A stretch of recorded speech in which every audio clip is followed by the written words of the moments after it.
The real fellow, the most authentic being, is not sane, but insane. The most beautiful being is not caught up in the head, but in the heart. The world calls such a person mad. But in reality, it is these madmen who have revolutionized the human world, who have invented many wonders, and who have shown this world a new way of living by sharing a fresh perspective and making the world believe in the power of possibility. Always remember, only a great person has a touch of madness, and only a person having a certain touch of madness can become great.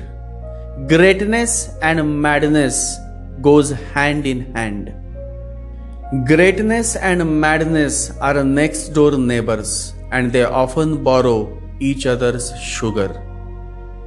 Madness is that state when you are out of the mind, and the moment you are out of your mind in a conscious way, you give birth to many new ideas, new innovations, because imagination is possible only when you are out of the mind, when the logic is dropped, totally dropped.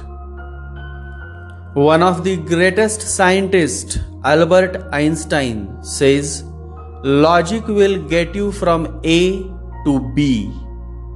Imagination will take you everywhere." Typical so-called sane people are always trapped in the four walls of knowledge. They just gather knowledge, they become parrots. Knowledge can never let you imagine the beyond, because knowledge is limited to your brain, and the brain cannot imagine, the heart can. Albert Einstein says, imagination is more important than knowledge. For knowledge is limited, whereas imagination embraces the entire world, stimulating progress, giving birth to evolution. A so-called sane logical person is always trapped in his books and has gathered accumulated knowledge. He forgets the fact that the true sign of intelligence is not how much knowledge you have, but how wild is your imagination. Albert Einstein says, the true sign of intelligence is not knowledge, but imagination. And you will be able to imagine only when you have no head, and that's Ketu. Ashwini is Ketu's Nakshatra. The very first Nakshatra of the zodiac cycle belongs to Ketu, and it primarily depicts the Kshatriya flavor of Ketu. Kshatriya is an Indian word which means the warrior. Ashwini represents a warrior who will fight till the last drop of his blood, but will never give up. The class of warrior is addressed as Kshatriya in the Indian society. To fight in the battlefield, to mount on the horse, called Ashwa in Sanskrit, and to defeat the opponent is the true essence, nature of a Kshatriya, a warrior.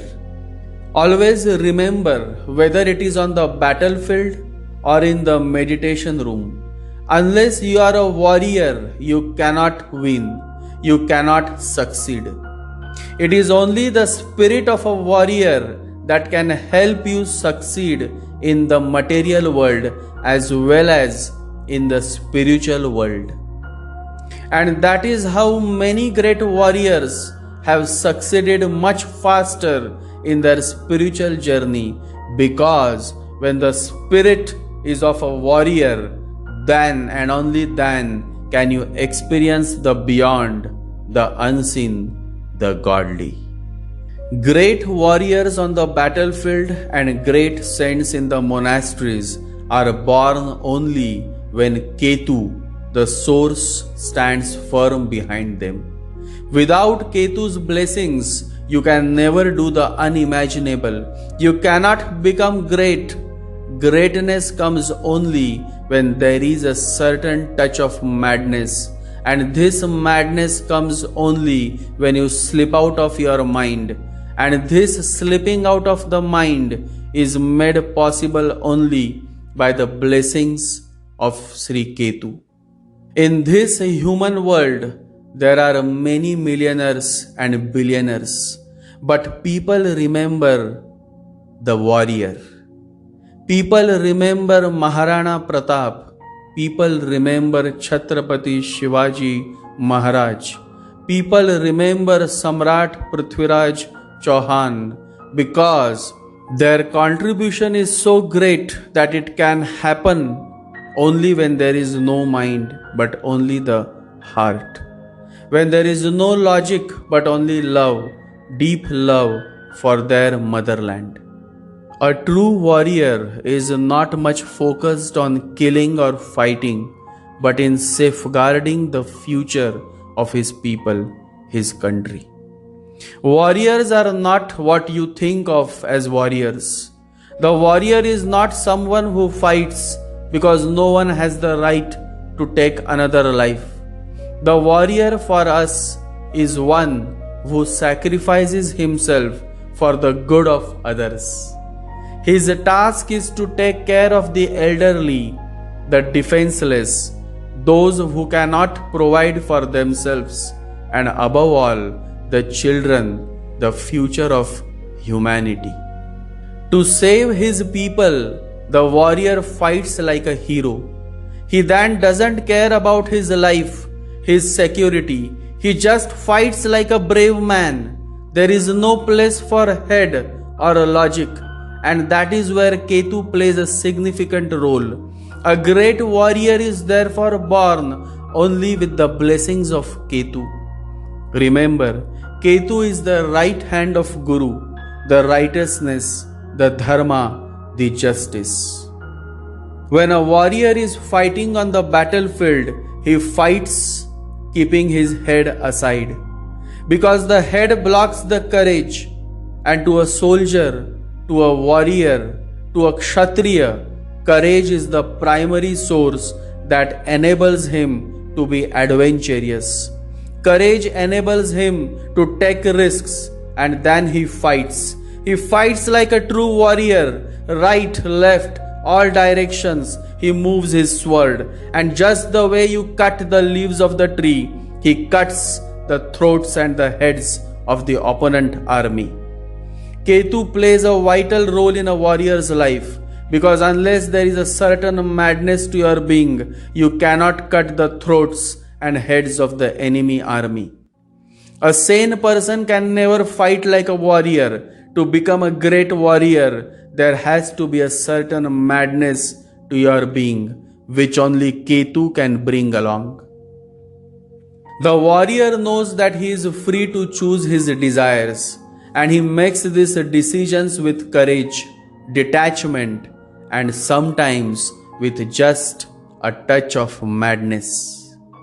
Ashwini brings this touch of madness, and that is why Ashwini has been closely related to the horse, the Ashwa. That is what they call it in Sanskrit, because during the old times, wars on the battlefield were fought by mounting on the horse.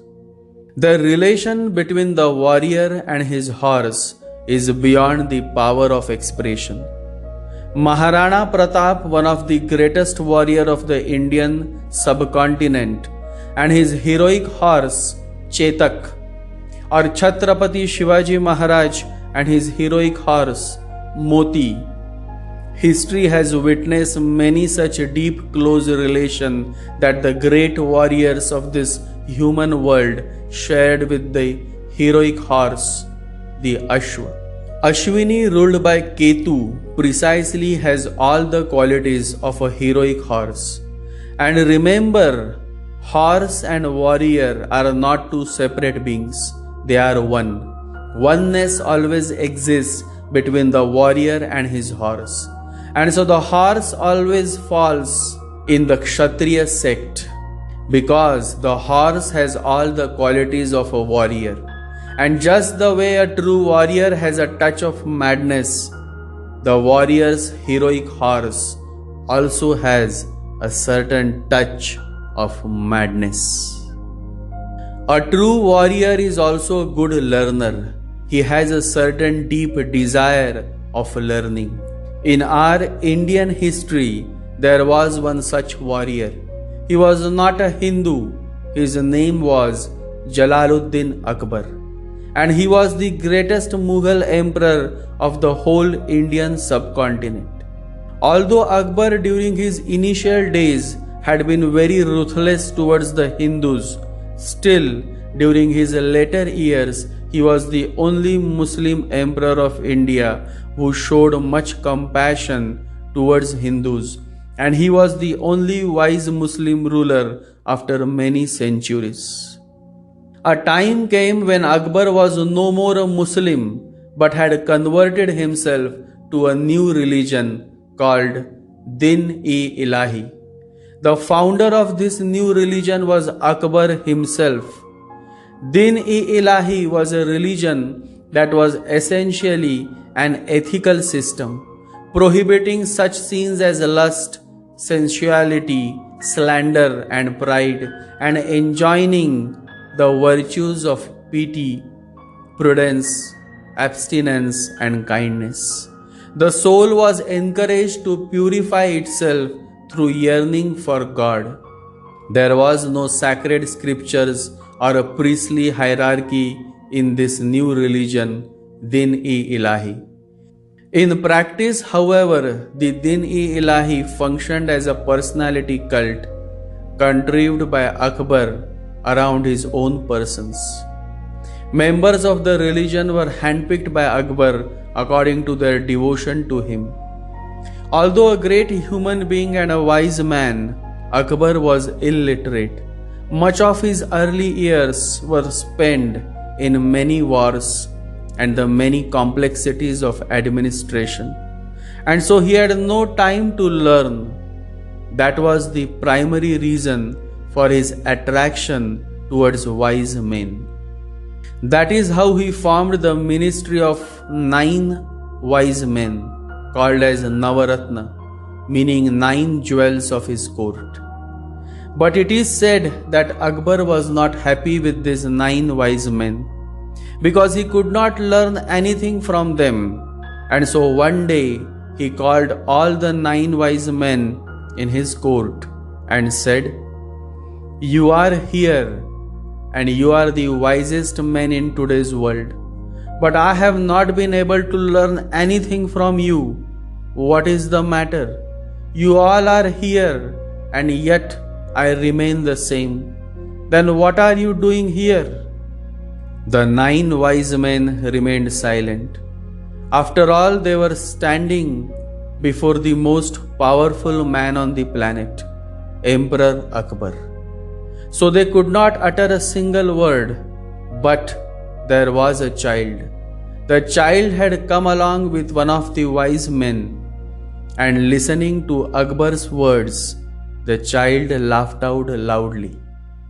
Emperor Akbar looked at the child and said, "Why are you laughing? It is insulting to the court. Seems your father hasn't taught any manners to you." The child said, "I am laughing because these 9 wise men are silent, and I know why they are silent, and I also know why you haven't been able to learn anything from them." Akbar stared at the child's face. A child's face looks innocent but also very ancient. Whenever a child is very innocent, you can see a deep ancientness in his eyes as well. Because no child is a child, he has lived, experienced much in his past births and rebirths. He carries all the wisdom from his past births. Akbar said, "Then can you teach me something?" The child said, "Yes." Akbar said, "Then teach." The child said, "Then you will have to follow me. Come down here where I am sitting, and I will sit on the throne. Then ask like a disciple and not like a master." And it is said that Akbar understood. Those 9 wise men had been absolutely useless. He could not learn, not because they couldn't teach, but because he was not ready. He was not receptive, and he was not humble enough. It is said that Akbar sat down and the child sat on the throne, and he said, "Now ask like a disciple, not like an emperor." Akbar never asked anything. He thanked the child, touched his feet, and said, "There is no need to ask. Just by sitting in a humble attitude near your feet, I have learned much." A true warrior is humble. There is a very old saying, "If you are not a humble person, your horse will make you one." That is how the ancient seers relate Saturn with the horse, because both Saturn and horse likes only those men and women who are humble by nature. Humbleness is the basic thing. Even without a wise man, if you are humble, you will learn much. You can learn from the trees and the springs and the clouds and the winds. If you are humble, the whole existence becomes a teacher to you. But if you are not humble and a Buddha is there, no intimacy happens. A Buddha is around you, but no intimacy happens. You are not humble. You would like to learn, but without bending, without bringing down your ego. You can learn only when you are humble, only when you are ready to bring down your ego. And only a humble man can learn. Only humbleness can help you touch the skies. Instead of having 100 disciples, only one disciple is enough. One who is humble and not demanding. One who is understanding and compassionate by heart. One who is patient and not impatient. Ashwini Nakshatra is the warrior nakshatra, and a true warrior always has a compassionate heart. Ketu is 0, Shunya. Ashwini is therefore the beginning, the start point of the zodiac galaxy. Ashwini is the first nakshatra, the warrior nakshatra, the nakshatra that thinks less and feels more. And that is how they have a touch of madness to their being, which makes them heroic, dynamic, and dashing by nature. Rahu's arrival in Ashwini Nakshatra simply exaggerates the warrior qualities, makes the person a high risk taker, and highly impulsive by nature, which compels the native to quickly react. And when you react, you invite trouble, you invite more miseries in your life. Always remember, when you react, you are giving away your power. When you respond, you are staying in control of yourself. The very first lesson for Rahu in Ashwini Nakshatra natives is to control their impulsive nature and stop reacting and start responding. Never react, always respond. Responding is based on facts, the present and curiosity. Reacting is based on emotions, the past and defensiveness. Which one you use will alter your interactions with others completely. On social platforms, there are occasions when some negative, utterly cheap people comment to hurt you, to abuse you, to offend you. But it is up to you whether you want to react or you just want to ignore. Because that's what the wise do. They just ignore the noise and respond to the voice. Noise makes no sense. Voice makes sense because it is the voice of your heart, and the heart is always right. When a person comments positively, then the wise understands and gives a response. The wise is perfectly aware of what is noise and what is voice. Noise is of the mind, and the mind is a monkey. Voice is of the heart, and the heart is intelligent. A man enslaved by his mind will make a lot of noise. A man following his heart will always voice out his feelings, his understanding. A man of heart never reacts but always responds, and that too only when it is necessary, when his heart directs him to respond. The wise respond, the foolish react. The wise think and then act, the foolish act and then regret. Shallow people always react, wise people always respond. Reacting means you are no more in control of yourself.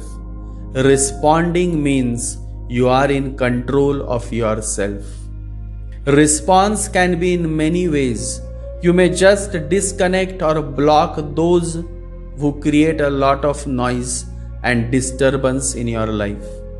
Or you may simply take legal action if someone is commenting or trying to hurt you badly. So many actions can be taken without reacting, and that's what a wise man, a wise woman does. The wise is always in control of his self. Rahu in Ashwini natives should also learn to be in control of yourself. Sports, racing, shooting sport. Rahu in Ashwini natives do well in all kind of sports. Sport and sporty nature comes to them by default. The man with Rahu in Ashwini will never hesitate to say those three magical words, I love you, to the woman of his life. However, these natives also don't take much time to break up. If they find that their partner is cheating them or taking undue advantage of their goodness. So you see, these natives are quick in action, quick to fall in love and quick to break up as well. Action, movement, quickness and constant change is what these natives like, and so they get bored quickly. For a girlfriend, it is a challenge to retain a boyfriend having Rahu in Ashwini. She got to be innovative and constantly present something new before him so that he remains engaged. Similarly, for a boyfriend, it is a challenge to retain a girlfriend having Rahu in Ashwini.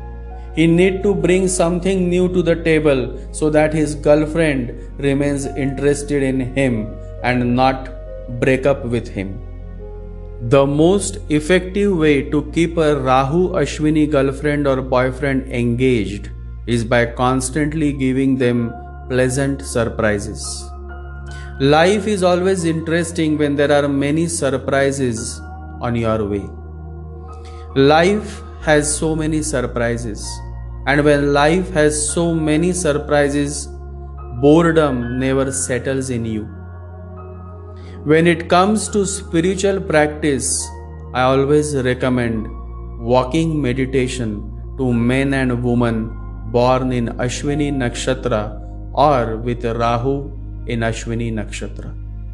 Because these natives always like to remain in action, and so walking meditation becomes more appealing for them than meditating in a sitting position. Walking meditation is an effective way of integrating meditation into your daily life. What is walking meditation? Walking meditation is very simple. When you walk, just walk. Don't think about anything, just walk. By doing so, you bring your wavering mind to here and now. And meditation begins the moment your mind is in the now moment. When you are walking on the street, just try to walk. Don't do anything else. It looks simple, but it is not. It looks as if we all are doing it. It is not so. When you are walking, your mind is doing 1,000 things. Move with every step. Just walk. Buddha has said, when you are walking, just walk. Be in the act totally. Don't allow your mind to move somewhere else. When you walk, just walk. Walking meditation is simply a state where you just walk with absolute no thoughts, no mind. The other type of walking meditation is when you concentrate on just one thought by chanting the holy mantra. And that indeed is also a beautiful way of meditating while walking. Bhagavan Raman Maharshi says, meditation is sticking to one thought. That single thought keeps away other thoughts. Distraction of mind is a sign of its weakness. By constant meditation, it gains strength. This single thought can be your mantra. Chanting while walking is the most beautiful and easiest way to control the wavering mind while providing the necessary exercise to the physical body. Always remember, every coin has two sides, positive and negative. Similarly, Rahu in Ashwini can give birth to a terrorist or a patriot.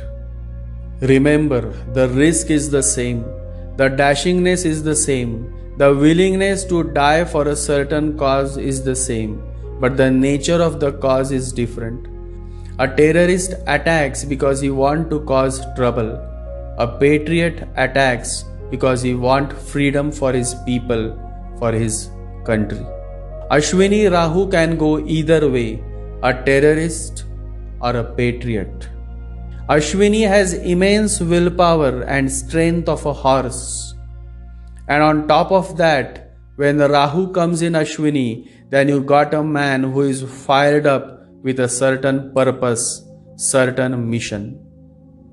Whether it is the Hollywood movie The Patriot or Bollywood movie Gadar, the hero is just the way a Rahu in Ashwini native is, full of action, full of dynamism, full of life.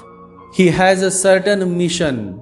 Benjamin Martin in the movie The Patriot had a mission to liberate America from the hands of the Britishers. And Tara Singh in the movie Gadar had a mission to rescue his wife from Pakistan and return to India safe and sound.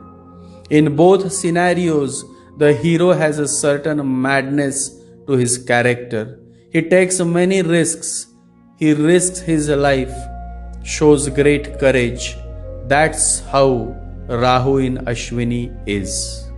Humanity and being human is the very essence of Rahu Ashwini natives.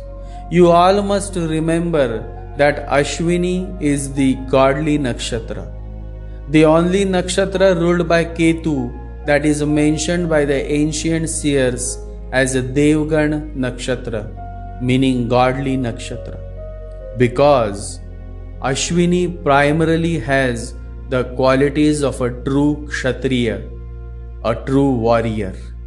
And in the ancient days, the king, the kshatriya, was worshipped as God. A king would sacrifice his whole life for the betterment of his people. And so people also would love their king and worship him as a god. Even today, after over 500 years, people in India remember Maharana Pratap, Chhatrapati Shivaji Maharaj, Chhatrapati Sambhaji Maharaj, Emperor Akbar, because these great men had literally lived for the betterment of their people, their country. Emperor Akbar is the only Mughal emperor who is fondly remembered by many Hindus. And he was the only Mughal emperor who died not as a Muslim but as a follower of a new religion that he himself had formulated, the religion called Din-e-Ilahi. Among all the three Nakshatras that come under the rule of Ketu, Ashwini is the most dynamic, dashing, and quick in action. Many times native born on Ashwini do something that they never had imagined in their life. And Rahu just fuels in and the person executes courageous actions, something like you all may have seen in the recent Bollywood movie Tanhaji, the Unsung Warrior. Great bravery, great courage, great spirits are born with Rahu in Ashwini. The subtle desire is to be in action, show dynamism, and do the unbelievable, the unimaginable. It is a good placement for a stunt artist, a sportsman, a military man, a soldier. To be a soldier, one needs that special gene, that extra something that enables a person to jump into one-on-one combat. Rahu in Ashwini loves combat because then all the fire within his being comes out in the forefront and the native defeats the enemies, or even if he has to face defeat, he dies like a true warrior, like a roaring lion. Ketu rules three nakshatras, Ashwini, Magha and Mula. However, each of these three nakshatra has a specific tattva, essence to showcase. Ashwini, the Devgan, the godly nakshatra, brings forth a Raja Yogi. Magha, the Rakshasgan nakshatra, brings forth a Raja Bhogi. Mula, the Rakshasgan nakshatra, brings forth a Raja Drohi. How beautiful is this? Always remember, Raja Drohi cannot be labeled as bad, because at times when the ruling king is corrupt, then someone like Chanakya has to stand against the ruling king. He may be labeled as a Raja Drohi by the king's men, but in reality he is going against the throne because he cannot stand the injustice and the suffering of his men at the hands of the corrupt king. So never be quick to judge. A knife is not bad because the same knife can also be used to save a woman, a child from corrupt hands. Out of all the three nakshatras of Ketu, Ashwini is the most pious by nature. With its arrival, a new beginning is guaranteed. A better society is guaranteed. These are natives who has the potential to bring freedom from oppression, corruption and injustice. Rahu in Ashwini is indeed the Robin Hood of the poor. Robin Hood did not steal from the rich and give to the poor. Robin Hood took the people's stolen stuff back from an oppressive criminal government and gave it to the people that produced and owned the stuff in the first place. Someone has to stand up against the corrupt rule. Someone has to risk everything. Someone has to jump first and then think. And Rahu Ashwini is the one who jumps first. Only a man who jumps without thinking much becomes a Buddha. Only a man who jumps first experiences God, sees the unseen, the beyond.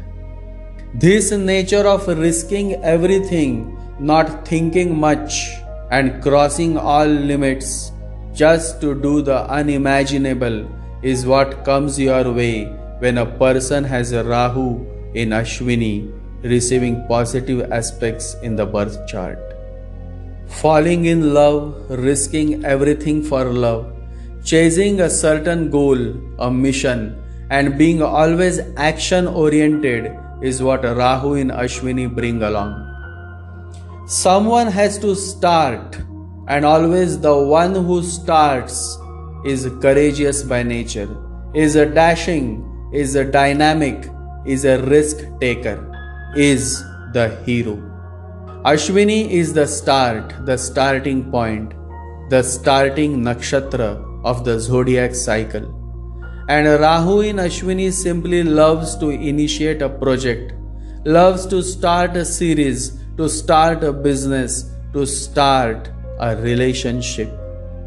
Start is the word. That is why Ashwini Nakshatra is highly regarded as the most positive nakshatra by the ancient seers. The seers have addressed Ashwini Nakshatra as the godly nakshatra. Whenever you have to start something new, be it a project, new construction, new shop, or a new relationship, Ashwini is the most suitable nakshatra because Ashwini triggers a start, an auspicious start. From spiritual perspective, Ashwini is a wonderful nakshatra to initiate a person as a disciple. Also, Ashwini is great to start reading the Holy Scripture or to start a certain spiritual deep penance, sadhana. Only a true warrior, only a man who has a touch of madness can succeed in his spiritual journey. And that makes Ashwini and Rahu in Ashwini significant in many ways. Because this Rahu brings the dashing, the courage, and courage is indeed one of the significant key that can help you progress spiritually. Meditation is the greatest courage and the greatest adventure because even on a battlefield you are not so near to death. Even if you feel you are near death, it is only physical death. But in meditation, slowly you are overcoming the mind. And to overcome the monkey mind is not a child's play. You need a tremendous courage. You need patience and you need deep faith. A coward cannot succeed in the spiritual world. In fact, a coward would never enter the spiritual domain because to become a Buddha, you need the courage to renounce everything: sex, money, power. Prince Siddhartha dropped everything. He decided to live in danger. He decided to go into the deep forests and live in the neighborhood of wild animals. He rejected a secure life and embraced insecure life. And that is when he became Gautam Buddha. And that is how you all can also become Buddha, because Buddha is not a name, it is a title, a state of being aware. When Buddha was asked, "Who are you?" Buddha said, "I am awareness. I do not belong to any category because every category brings identity and I have no identity. I am just the awareness." To attain the higher realms of consciousness, to experience God in the true sense, one has to get out of his comfort zone and take risks. Always remember, death is secure, life is insecurity. One who really wants to live has to live in danger, in constant danger. One who wants to reach to the peaks has to take the risk of getting lost. One who wants to climb the highest peak has to take the risk of falling from somewhere, slipping down.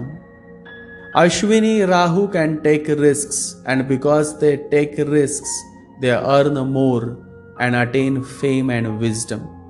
The deity of Ashwini is the three Ashwini Kumars. They are also said to be the physicians of God. Fast, quick, instant. These are the words that Ashwini Rahu natives like. These natives are quick to judge, quick to express their feelings and emotions. Generally, a man who is spontaneous in expressing his feelings is a good heart individual. Because when you are spontaneous, there is no mind in play. And so what you express impacts the other more deeply than otherwise. A man can say, "I love you" 1,000 times, but still it will not touch the heart because it is not spontaneous. It is not natural. But imagine that you are driving or walking with an old friend, and suddenly from nowhere, it was not even in your mind, it was not even planned, and spontaneously you look into the eyes of your old friend and say, "I love you." And the miracle has happened. The friend is in tears. Tears start flowing through his eyes. Your words have touched his heart because those words have come spontaneously from the depth of your heart. And whatsoever comes from your heart always reaches and moves the other heart. Ketu brings this nature of being spontaneous, and Rahu in Ketu's Ashwini Nakshatra makes the person more spontaneous.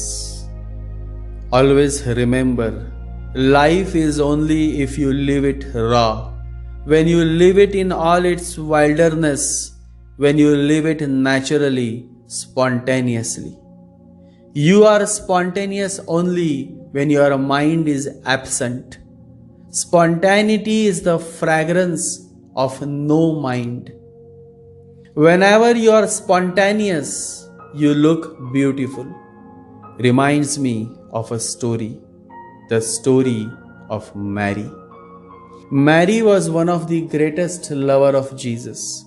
She was truly devoted to Jesus, and so one afternoon she comes and pours a very expensive perfume on Jesus' feet.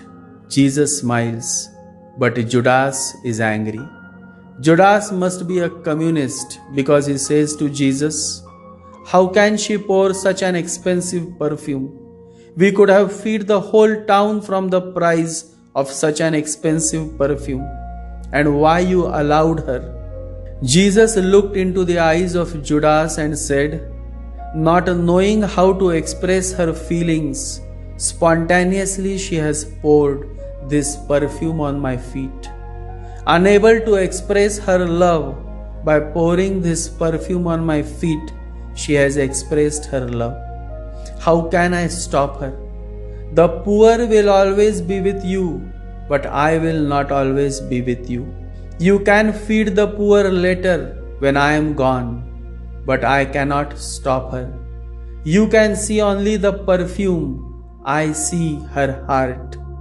I cannot say no to her in deep love, in deep overflowing, not finding a way to express. She has poured that perfume on my feet. I cannot say no to her." The heart is always spontaneous. Ashwini is always spontaneous. I humbly prostrate before the beautiful nakshatra of Ketu, Ashwini.